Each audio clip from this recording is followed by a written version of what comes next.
Recorded Books presents Street Banditz by C.J. Hudson. Narrated by D.R. Rice.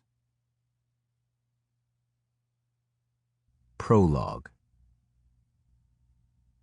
Bulletproof Bobby Walker and Michael Red Roberts sat in Red's 2018 Snow White Escalade in front of Kim's wings. Puffing on a blunt, they peered out the window.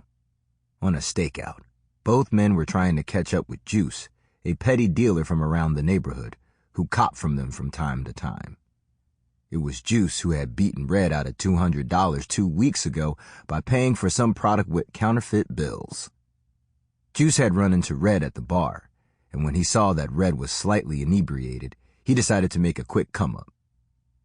He was supposed to go out of town the next day, but some personal business caused him to delay his plans. That delay was just enough time for Red to discover that he had been had. When Red leafed through his money the following morning, he became enraged. After informing his cousin Bobby of the funny money, the two of them conducted a search and destroy mission for Juice. Then, as luck would have it, the two of them decided to stop and get something to eat, and it was there that they spotted Juice's money-green old-school Chevy Impala. "Yo, what's up, cuz? You want to cash this nigga's chips in or what?" Bobby asked while rubbing the barrel of his black 9mm. "It all depends on if this motherfucker got my money.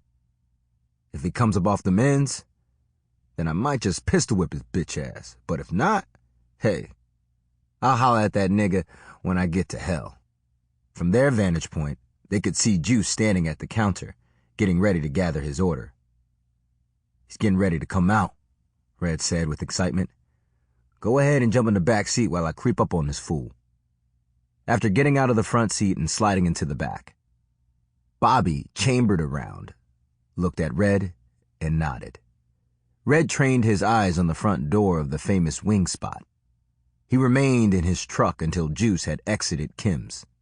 Since Juice was parked on a side street, he had to turn his back to the other vehicles parked in front of the place. This worked out in Red's favor. As soon as Juice turned his back and headed for his car, Red snuck up behind him and jammed a Tech 9 into his ribs. "Sup, nigga? Remember me?" Juice froze, cursing himself for not allowing his first mind and sending one of his boys out instead of going himself. He knew that Red would be looking for him, so he chose to stay holed up in his homie's house until it was time for him to leave town.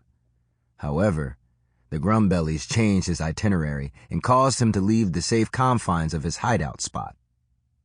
His girl, who knew what he had done, begged him to stay in the house and have something delivered, but the fearful look in her eyes caused his pride to flare up. "Fuck, Red," he screamed. "If that nigga want to see me, then he can come and see me." Although his mouth spoke tough words, his heart said something totally different.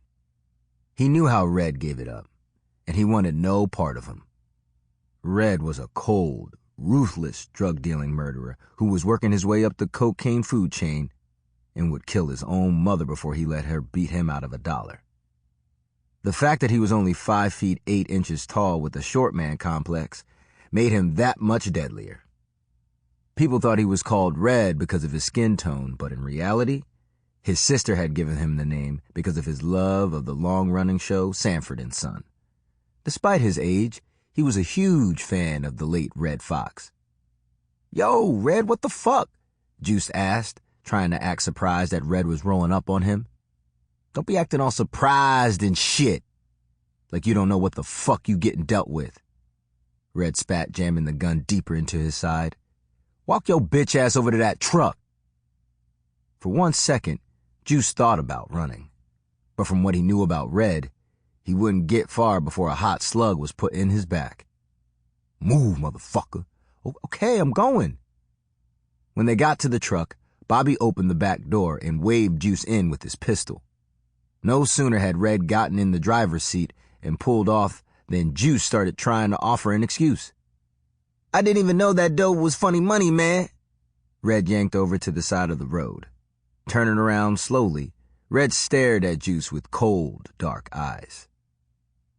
"If you didn't know that the money was funny, how did you know?" Sample complete. Ready to continue?